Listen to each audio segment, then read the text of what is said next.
Penderita sakit ginjal atau penderita batu ginjal wajib tahu tentang kreatinin agar penderita ginjal lebih berhati-hati dengan makanan yang dimakan.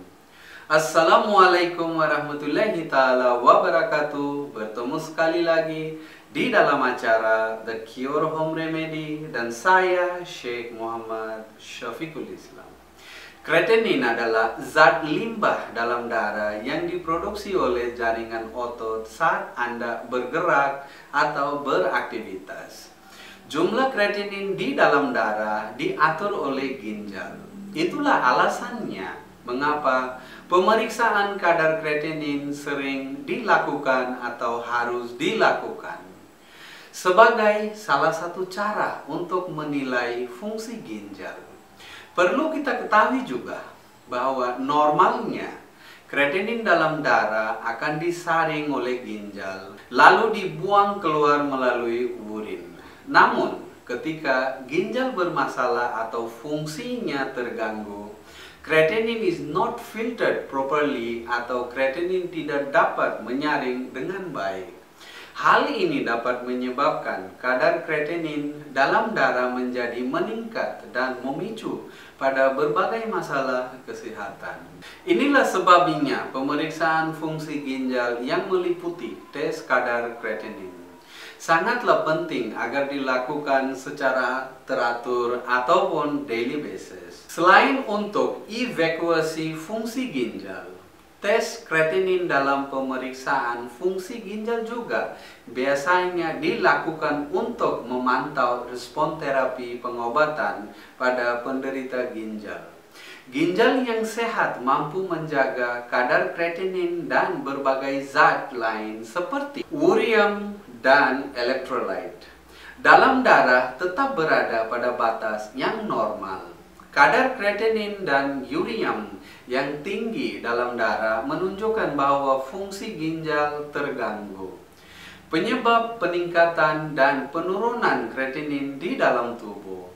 Kadar kreatinin yang normal pada orang dewasa antara 0,6 sehingga 1,2 mg per desiliter untuk pria dan 0,5 sehingga 1,1 mg per desiliter untuk wanita. Kadar kreatinin biasanya akan sedikit meningkat pada orang dewasa, muda atau orang yang memiliki banyak jaringan otot, misalnya atlet atau bodybuilder or binaragawan. Namun, selain karena faktor usia dan masa jaringan otot di tubuh, maka peningkatan kadar kreatinin juga dapat disebabkan oleh kondisi medis atau penyakit tertentu seperti masalah pada ginjal, misalnya gagal ginjal, batu ginjal, infeksi ginjal.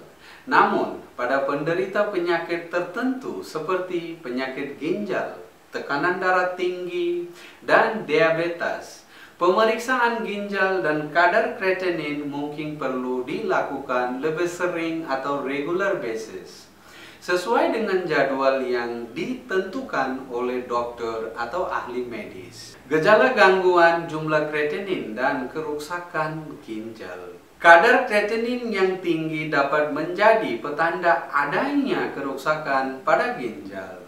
Pada tahap awal, kondisi ini biasanya tidak menimbulkan gejala. Namun, jika kerusakan ginjal tidak terdeteksi sejak dini, maka kondisi ini bisa makin parah dan mengakibatkan kerusakan ginjal menjadi berat yang dapat menimbulkan berbagai tanda dan gejala seperti contohnya cepat lelah, tubuh terasa lemas, pembengkakan di bahagian tubuh tertentu seperti di bahagian kaki, lengan, wajah, perut, dan mata, jarang pipis atau sama sekali tidak bisa buang air kecil selama beberapa hari, kencing darah atau urin berwarna gelap, berwarna seperti teh, nyeri punggung atau nyeri pinggang, demam, sakit kepala, sesak nafas,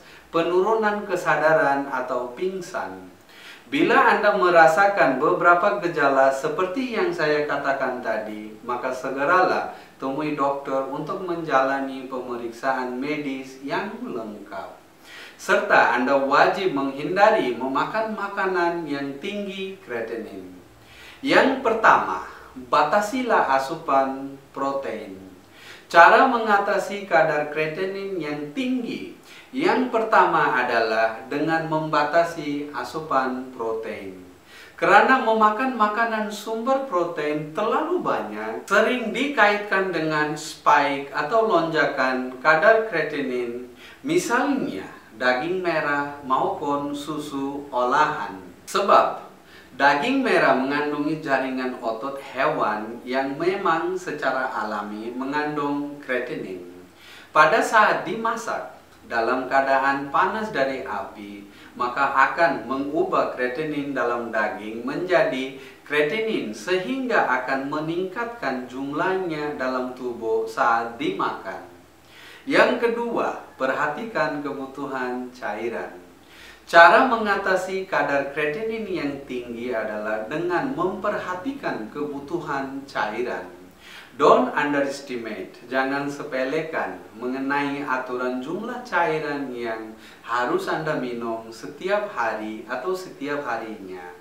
Moreover, apalagi jika Anda mengalami dehidrasi yang berat. Sebab asupan cairan yang kurang bisa menghambat kerja ginjal atau fungsi ginjal. Konsultasikan dengan dokter untuk menentukan seberapa banyak cairan yang Anda harus minum beserta waktu konsumsi yang terbaik. Mohon jangan tanya pada layman atau jangan tanya pada orang yang bukan ahli. Karena dokter adalah ahlinya, so tanyakan pada dokter saja. Yang ketiga, mengonsumsi makanan yang mengandung serat atau fiber. Serat akan membantu melancarkan sistem pencernaan. Memakan makanan yang berserat juga dapat membantu sebagai cara menurunkan kreatinin tinggi.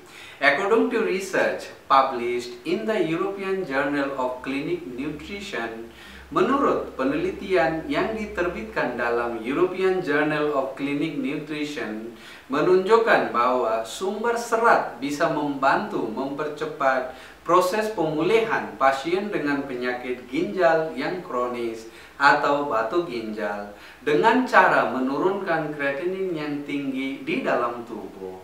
Anda juga bisa memperbanyak asupan serat dari buah-buahan, sayuran, kacang, biji-bijian, maupun gandum utuh, dan sebagainya. Ya teman-teman, mudah-mudahan informasi dalam video ini bisa bermanfaat bagi kita semua. Amin ya rabbal alamin. Assalamualaikum warahmatullahi taala wabarakatuh.